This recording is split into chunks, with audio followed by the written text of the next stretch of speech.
De regreso a su programa Criterios, saben, estamos con el presidente de Fede Cámaras, Francisco Martínez. Francisco, esas son las preguntas que nos hizo la gente desde la calle. ¿Qué les respondes? Realmente sí, vamos a continuar con el diálogo, persiguiendo ese diálogo con acuerdos, ese diálogo con compromiso y sobre todo ese diálogo que genere los resultados palpables para que Félix los pueda visualizar en algún momento.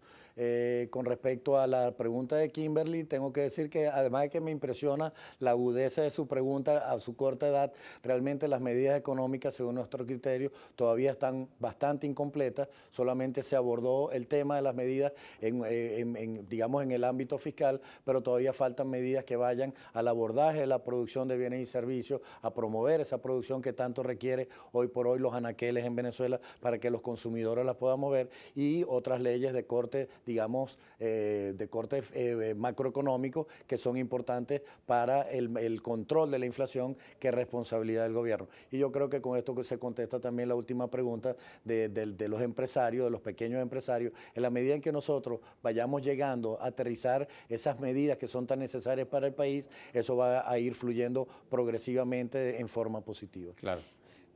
Francisco, entre las medidas que tomó el presidente de la República fue empezar a cobrar la gasolina.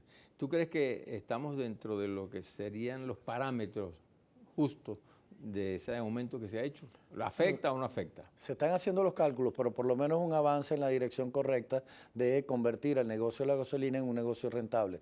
No sabemos qué tanto cubre el déficit, que es bastante elevado. Ya tenemos entendido, según los cálculos, que el déficit de PDVSA va alrededor de 12 puntos porcentuales del PIB. Eso es gravísimo. Para que tengamos una referencia, en un país, cada vez que alguna deuda global del país está por encima del 5 o 6%, se activan y se disparan mecanismos de ajuste inmediatamente sobre la economía para corregir esa falla. Y ya digamos, el consolidado del déficit fiscal está por encima del 20%. Quiere decir que hay una urgencia y el gobierno nacional tiene la responsabilidad de atacar ese problema de forma urgente, inmediata y por sobre todo eficiente.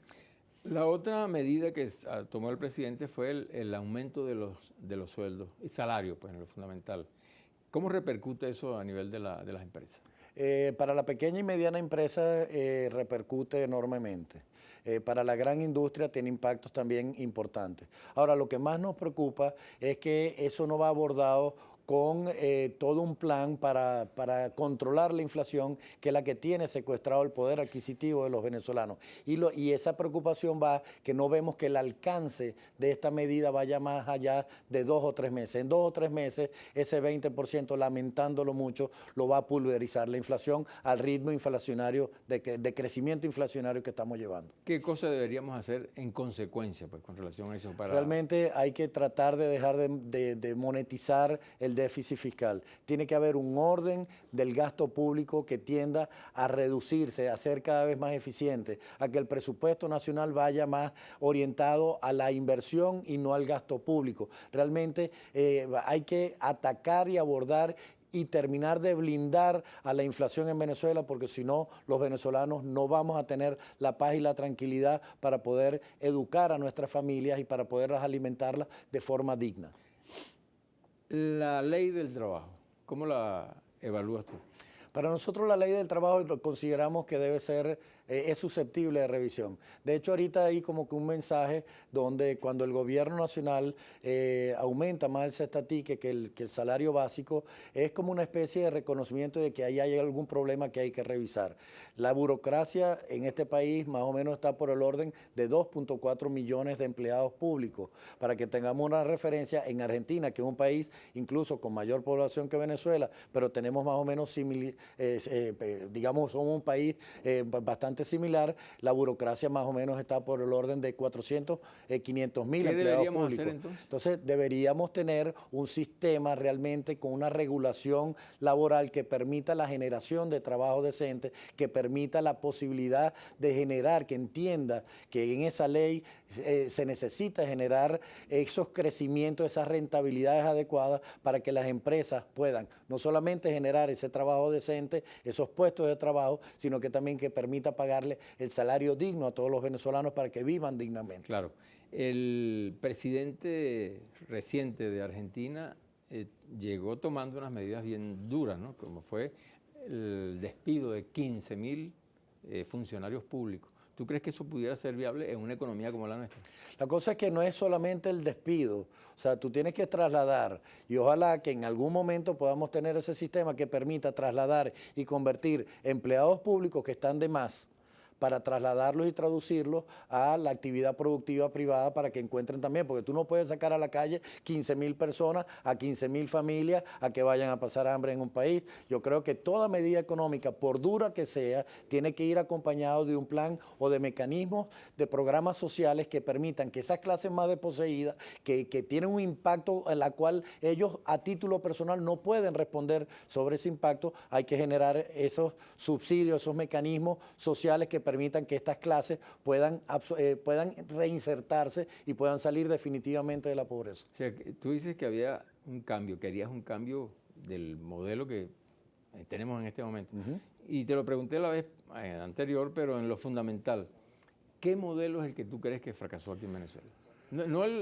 Porque hay, te decía, dos modelos concretos, socialismo y capitalismo. Sí, yo más bien te quisiera hablar del modelo que sería ideal. Nosotros visualizamos un modelo donde exista una relación sana entre la oferta y la demanda, donde el Estado intervenga para promover la inversión privada, tanto nacional como extranjera, y que por supuesto, además de promover, sea el gran regulador, no el controlador, sino el que regule las distorsiones que haya cuando hay esas fricciones entre agentes económicos y la diversidad del pensamiento, que el Estado sea el gran regulador de la economía, pero que ojalá que los precios justos se trancen en un mercado a través de esa competencia sana de los ciclos de la productividad. Francisco, dentro de los incrementos que hubo fue el tema de la unidad tributaria. ¿Cómo impacta eso a nivel de la economía? Realmente a nivel de la economía impacta más digamos, a los ingresos del Estado, porque esa es la oportunidad que tiene el Estado de ir cabalgando sobre el tema inflacionario. La unidad tributaria en este momento no refleja la realidad de la inflación que por lo menos se registró al cierre del 2015.